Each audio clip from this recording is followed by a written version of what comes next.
ओम शांति। आज 21 मई 2021 के मधुर महावाक्य है। और आज की मुरली में बाबा हम बच्चों को बेहद का वैराग्य दिला रहे हैं और कहते हैं, बच्चे अब बहुत गई थोड़ी रही, थोड़ी की भी थोड़ी बची है, अब घर चलना है। तो ये पुरानी देह और दुनिया को बुद्धि से भूल जाना है। साथ ही साथ बाबा कहे अपनी स्थिति बहुत ऊंची रखनी है और उसके लिए निरंतर ये नशा रहे कि मिरुआ मौत मलु का शिकार। सारी दुनिया का महाविनाश होना है और हम मलुक यानी फरिश्ता बन अपने माशूक के साथ घर जाएंगे। इतना इस बेहद की पुरानी दुनिया से वैराग्य और न्यारापन होगा, तब हम खुशी में बाबा के साथ सहजता से शरीर छोड़ करके घर जाएंगे।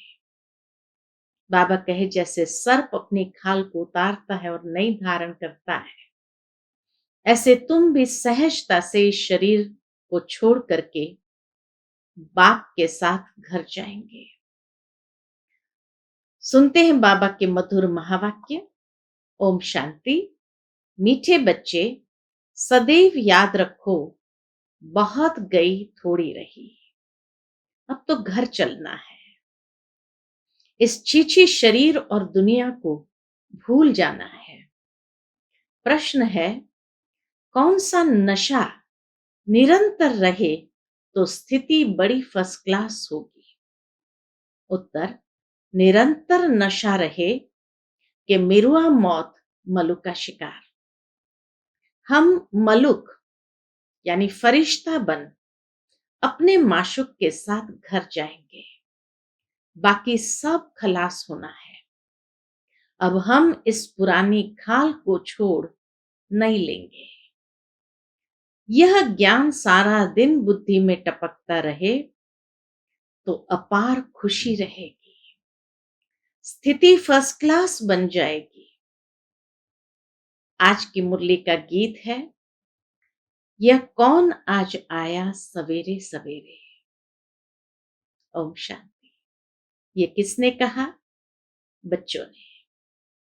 अतीन्द्रिय सुखमय जीवन में आकर कहते हैं, इतना अतीन्द्रिय सुख वाली स्थिति में आकर कहते हैं, ये कौन आज आया सवेरे सवेरे।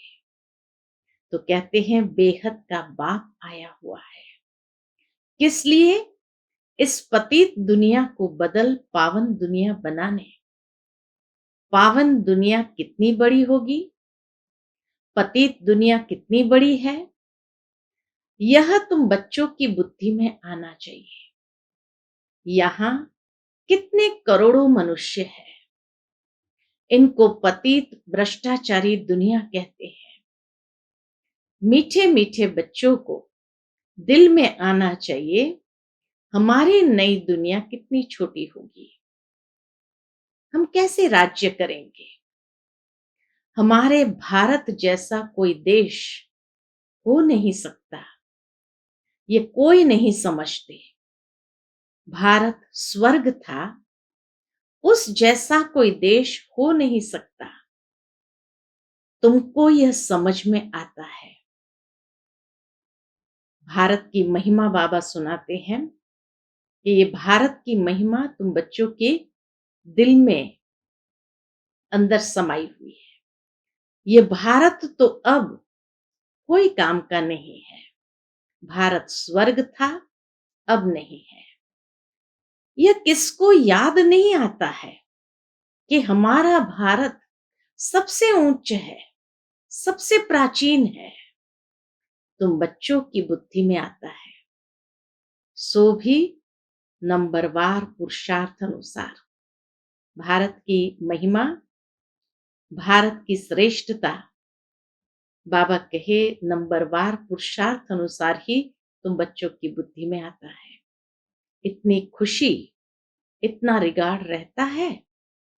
इस बात का, इतनी खुशी, इतना रिगार्ड रहता है। बेहद का बाप आया हुआ है, कल्प कल्प आते हैं। माया रावण ने जो हमारा राज्य भाग्य छीन लिया है, वह हम आत्माओं को फिर से अपना राज्य भाग्य बाबा आकर देते हैं। ऐसे नहीं कि कोई लड़ाई से छीना गया है, नहीं।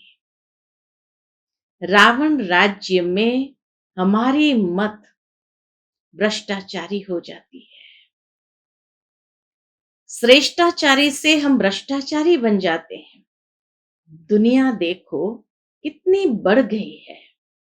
हमारा भारत देश कितना छोटा था, स्वर्ग में कितने सुखी रहेंगे। हीरे जवाहरतों के महल होंगे, वहां रावण होता नहीं। तुम बच्चों की बुद्धि में खुशी होनी चाहिए, अतीन्द्रिय सुख रहना चाहिए। इतनी खुशी हो, अतीन्द्रिय सुख अंदर में हो। वो कब होगा? तो बाबा कहते हैं, बाप कहते हैं, देही अभिमानी बनो। देह का भान तोड़ने के लिए बाबा ने कहा था 108 चत्तियों वाला कपड़ा पहनो। देह का अभिमान तोड़ने के लिए शिव बाबा ने कहा था, बच्चे 108 चत्तियों वाला कपड़ा पहनो। भले बड़े आदमियों से, जवारियों से कनेक्शन था ब्रह्मा बाबा का, वह नशा टूटे कैसे? देही अभिमानी बनना पड़े। हम आत्मा है, यह तो पुराना शरीर है। इनको छोड़ नया फर्स्ट क्लास शरीर लेना है। सर पे खाल छोड़ दूसरी ले लेते हैं। तो बच्चों की बुद्धि में ज्ञान है, ये पुरानी खाल छोड़ हम दूसरी नई लेंगे, फिर दूसरा शरीर मिलेगा। यह तो सारा ज्ञान बच्चों की बुद्धि में टपकना चाहिए। यह तो छीछी दुनिया है, इनको देखते हुए भी बुद्धि से भूलना पड़ता है। हम यात्रा पर जा रहे हैं, हमारी बुद्धि का योग कहाँ होना चाहिए? बाबा कहे घर तरफ जा रहा है। अभ्यास तो करना पड़े ना। ये शरीर भी पुराना है, दुनिया भी पुरानी है। साक्षात्कार कर लिया है, अब ये देह और देह के सब संबंध छोड़ घर जाना है। अंदर में खुशी होती है, अभी हमको वापस जाना है। बुद्धि योग वहां लगाना होता है। एक दो को यही सुनाना है। क्या सुनाना है? मन मना भव। यह बड़ा जबरदस्त मंत्र है। बल गीता तो बहुत पढ़ते हैं, परंतु अर्थ नहीं समझते। गीता में है मन मना भव, परंतु बाबा कहे यथार्थ समझ नहीं है। जैसे और शास्त्र पढ़ते हैं, ऐसे पढ़ लेते हैं। ये किसकी बुद्धि में नहीं आएगा? हम भविष्य के लिए राजयोग सीख रहे हैं। बहुत गई, अब बाकी थोड़ा ही समय है। ऐसे ऐसे अपने को बहलाते खुशी में आना है। यह तो सब खलास होना है। मिरुआ मौत, मलु का शिकार। भावार्थ यही है कि जब सारी दुनिया का एक महाविनाश होता है, तो मलु का शिकार यानी शिकारी जो है, जिस तरह से शिकार करने के बाद खुशी में नाचता है, खुशी में आ जाता है, ठीक इसी तरह इस दुनिया का मिरुआ मौत मना ऐसा महाविनाश। लेकिन उस समय उस शिकारी की तरह खुशी में कौन रहेगा? तो मलुक यानी जो फरिश्ता स्थिति में आ जाएंगे, वही इस दृश्य को भी देख सकेंगे और अपनी स्थिति को भी बहुत फर्स्ट क्लास रख सकेंगे। तो इसीलिए बाबा कहे मिरुआ मौत, मलुक का शिकार। हम मलुक बन यानी फरिश्ता बन अपने माशूक के साथ घर जाएंगे, खुशी खुशी घर जाएंगे। यह आत्माओं का बाप बैठ शिक्षा देते हैं। है भी साधारण, परंतु ऊंचते ऊंच है। बाप आए हैं बेहद का वर्षा देने। कल्प कल्प आते हैं, यह तो छीछी दुनिया है। ऐसी ऐसी बातें करनी होती है, इसको कहा जाता है विचार सागर मंथन। ये शास्त्र आदि तो जन्म जन्मांतर पड़े हैं। हम भारतवासियों ने जितने जप तप आदि किए हैं, उतना और कोई ने नहीं किया है। जो पहले पहले आए होंगे, उन्होंने ही भक्ति की है, और वही ज्ञान योग में भी दिखे जाएंगे, क्योंकि उनको फिर पहले नंबर में आना है। देखते हो, कोई कोई तो बहुत अच्छा पुरुषार्थ करते हैं। तुम बच्चे जो इस रूहानी सर्विस में लगे हो, उनके लिए तो बहुत अच्छा है। सचमुच भट्ठी में बैठे हैं। सचमुच बाबा कहे, भट्ठी में बैठे हैं। ये संबंध अटूट हुआ। ये संबंध हमारा बाबा के साथ अटूट हुआ है। और जो गृहस्थ व्यवहार में रहते, वह सुनते सुनाते हैं तो पुरानों से भी तीखे जा रहे हैं। देखा जाता है नए आने वाले बहुत तीखे जाते हैं। तुम लिस्ट निकालेंगे तो मालूम पड़ जाएगा। पहले पहले तुम्हारी माला बनाते थे बाबा, साकार में बैठकर माला बनाते थे। फिर देखा कि कितने अच्छे अच्छे बच्चे 3-4 नंबर वाले भी निकल गए, एकदम जाए प्रजा में पड़े। अब तुम्हारी स्टूडेंट लाइफ है। गृहस्थ व्यवहार में रहते साथ साथ ये कोर्स पढ़ते हो। बहुत बच्चे डबल कोर्स उठाते हैं, लिफ्ट मिलती है। तुम्हारा कोर्स है कौन सा? तुम्हारा कोर्स है गृहस्थ व्यवहार में रहते यह पढ़ना। इसमें भी कन्याएं बड़ी तीखी जानी चाहिए। कन्याओं के कारण कन्हैया व गोपाल नाम भी गाया हुआ है। है तो गोप, है तो गोप भी, क्योंकि प्रवृत्ति मार्ग है ना। तुम सतयुग में देवी देवता धर्म के थे। ये लक्ष्मी नारायण प्रवृत्ति मार्ग में राज्य करते थे।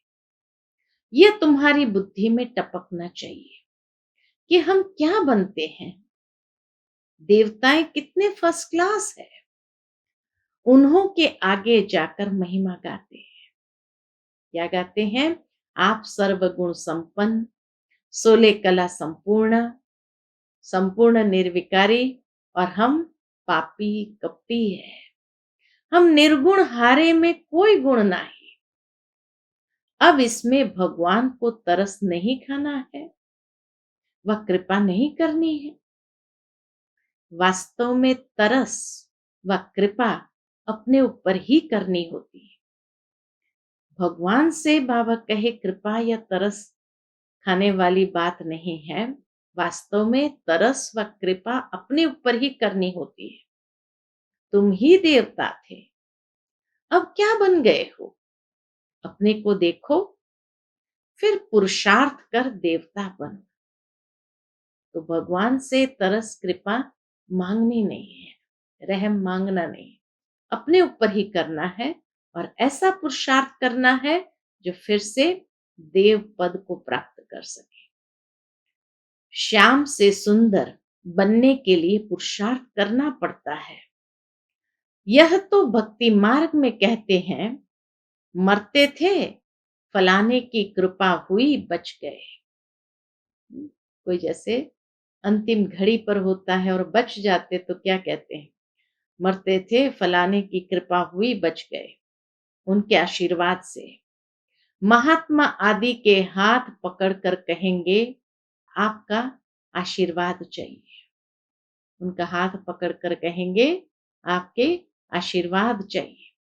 यहाँ तो पढ़ाई है, कृपा आदि की बात नहीं। मन मना भव का अर्थ है ना, मंत्र तो बहुत देते हैं, अनेक प्रकार के हठ योग सिखाते हैं। हर एक की अलग अलग शिक्षा होती है। हठ योग के सैंपल देखने हो तो जयपुर के म्यूजियम में जाकर देखो। जयपुर में एक बहुत पुराना म्यूजियम है, वहां हठ योगियों के सारे आसन बताए गए हैं। यहाँ तो कितने आराम से बैठे हो, बुद्धि में है, हमको फिर से बाबा राज्य दे रहे हैं। वहां ही अद्वैत देवी देवता धर्म था और कोई धर्म नहीं था। दो हाथ से ही ताली बजती है। एक धर्म है तो मारा मारी नहीं होती है। वहां एक ही धर्म है तो सुख शांति समृद्धि सब कुछ है। अभी है कलयुग, कलयुग पूरा होगा तो भक्ति भी पूरी होगी। अभी तो मनुष्य की वृद्धि कितनी होती रहती है। भारत की धरती नहीं बढ़ती है, धरती तो वही है, बाकी मनुष्य कम जास्ती होते हैं। वहां मनुष्य बहुत कम होंगे, स्वर्ग में मनुष्य बहुत कम होंगे। दुनिया तो यही होगी, दुनिया कोई छोटी नहीं हो जाएगी। तो तुम बच्चों को बड़ी खुशी रहनी चाहिए। हम योग बल से अपना राज्य स्थापन कर रहे हैं, इसलिए खुशी होनी चाहिए कि हम योग बल से अपना राज्य स्थापन कर रहे हैं। कैसे? बाप की श्रीमत पर। बाप कहते हैं, मामेकम याद करो तो तुम्हारे पाप भस्म होंगे। आत्मा में ही खाद पड़ी हुई है ना। सिर्फ कहते हैं सतो रजो तमो, यह नहीं दिखाते कि आत्मा में ही खाद पड़ती है। सतो रजो तमो कहते हैं, लेकिन ये अवस्था बदली है आत्मा में खाद पड़ने से, ये कोई नहीं समझाते हैं। पहले गोल्डन एजेड थे, प्योर सोना थे, फिर चांदी पड़ती है, उनको सिल्वर एज कहा जाता है। चंद्रवंशी, अंग्रेजी अक्षर कितने अच्छे हैं, गोल्डन, सिल्वर, कॉपर, फिर आयरन। बाप समझाते हैं आत्मा में खाद पड़ी है, वह निकले कैसे? सतो से तमो बनी है, फिर तमो से सतो कैसे बने? समझते हैं गंगा में स्नान करने से सतो प्रधान बन जाएंगे। इतना सहज थोड़ी होगा तमो से सतो बनना, परंतु यह तो हो न सके। गंगा स्नान आदि तो रोज करते रहते हैं, वहां के लोग तो वही पानी से स्नान करते, वही पानी पीते। कोई तो नेमी हो जाते हैं, नहर पर भी जाकर स्नान करते हैं। तुमको बाप कहते हैं ये नियम रखो, बाप को याद करने का। याद का स्नान, वह यात्रा करो। ज्ञान स्नान भी कराते हैं, योग की यात्रा सिखलाते हैं। बाप ज्ञान देते हैं, इनमें योग का भी ज्ञान, सृष्टि चक्र का भी ज्ञान है। बाकी शास्त्रों का ज्ञान तो बहुत देते हैं। दुनिया के अंदर बहुत महात्माएं शास्त्रों का ज्ञान देते रहते हैं, योग को जानते ही नहीं। हठ योग समझ लिया है, योग आश्रम तो ढेर है। मन मना भव का मंत्र देंगे, लेकिन सिवाय बाप के कोई भी मनुष्य के पास यह ज्ञान नहीं है। लोग महात्माएं मन मना भव का मंत्र देंगे, लेकिन सिवाय बाप के कोई भी मनुष्य के पास यह ज्ञान नहीं है। बाप का परिचय ही नहीं है, तो कैसे मन मना भव होंगे? अब 84 का चक्र पूरा हुआ है, फिर नई दुनिया होगी। तुम्हारी बुद्धि में है झाड़ की वृद्धि कैसे होती है, ये राजाई स्थापन हो रही है। सब इकट्ठे थोड़ी जाएंगे, ब्राह्मणों का झाड़ बहुत बड़ा होगा।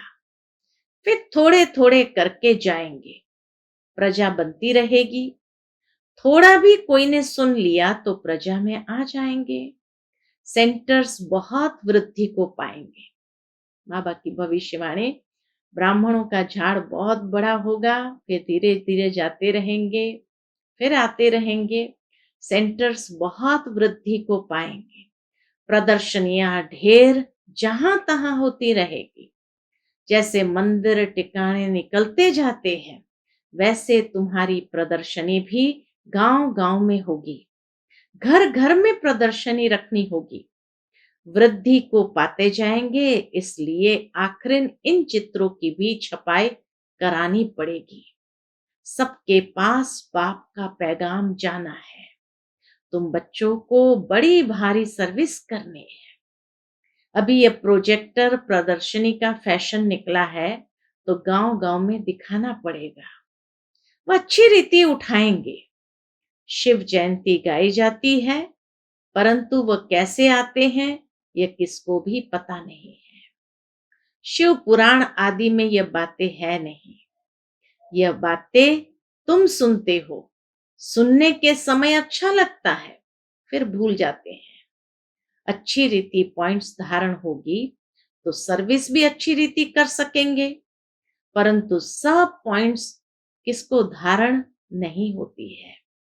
भाषण करके आएंगे, फिर ख्याल में आएगा अर्जुन यह पॉइंट्स भी समझाते थे तो अच्छा था।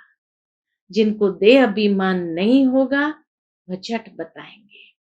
भाषण कर फिर विचार करेंगे, हमने सब पॉइंट्स ठीक समझाई। अर्जुन यह पॉइंट्स भूल गए हैं। पॉइंट्स कोई साथ नहीं चलने हैं, यह है सिर्फ अभी के लिए, फिर यह खत्म हो जाएगा।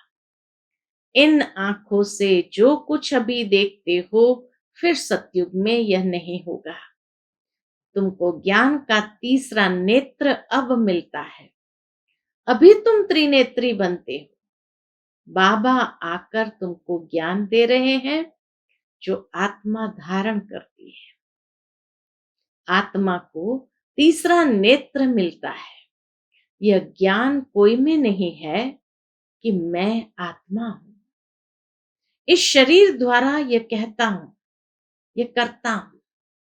बाबा हमको पढ़ाते हैं। यह बुद्धि में रखना है, इसमें मेहनत है। स्वयं को आत्मा समझ करके चलना और कर्म करना, इसमें ही मेहनत है। बच्चों को मेहनत करनी चाहिए और खुशी में रहना चाहिए। बस अभी हमारा राज्य आया कि आया। तुम जानते हो हमारे राज्य में क्या क्या होगा। तुम बच्चों को तो बहुत खुशी होनी चाहिए कि हम इस पढ़ाई से राज्य लेते हैं। पढ़ने वाले को मर्तबा याद रहता है। हम पढ़ते हैं भविष्य के लिए। अच्छा पढ़ेंगे तो राजगद्दी पर बैठेंगे। वे तो नामी ग्रामी हो जाते हैं। अभी लिस्ट निकाले, माला बनाए तो सब कहेंगे फलानी बच्ची को हमारे पास भेजो।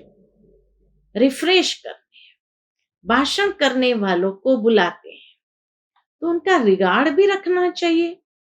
हमको इन जैसा होशियार बनना है। अच्छा, मीठे मीठे सिकिलते बच्चों प्रति माता पिता बाप दादा का याद प्यार और गुड मॉर्निंग। रूहानी बाप की रूहानी बच्चों को नमस्ते।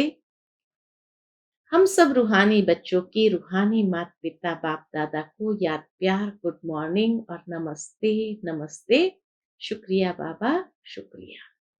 आज की मुरली से धारणा के लिए मुख्य सार है। पहली पॉइंट, अतीन्द्रिय सुख का अनुभव करने के लिए देह के भान को तोड़ने का पुरुषार्थ करना है। अब वापस घर जाना है, इसलिए बुद्धि योग घर से लगा रहे। दूसरी पॉइंट, गृहस्थ व्यवहार में रहते पढ़ाई भी पढ़नी है। डबल कोर्स उठाना है। ज्ञान का स्नान और याद की यात्रा करनी और करानी है। आज का बाबा का मधुर वरदान है, न्यारेपन के अभ्यास द्वारा फरिश्ते रूप का साक्षात्कार कराने वाले निरंतर सहज योगी भव। न्यारेपन के अभ्यास द्वारा फरिश्ते रूप का साक्षात्कार कराने वाले निरंतर सहज योगी भव। जैसे कोई भी वस्त्र धारण करना व न करना अपने हाथ में होता है, ऐसा अनुभव इस शरीर रूपी वस्त्र में हो।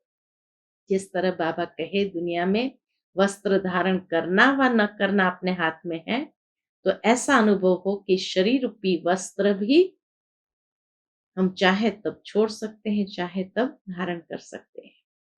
तो ऐसा अनुभव इस शरीर रूपी वस्त्र में हो।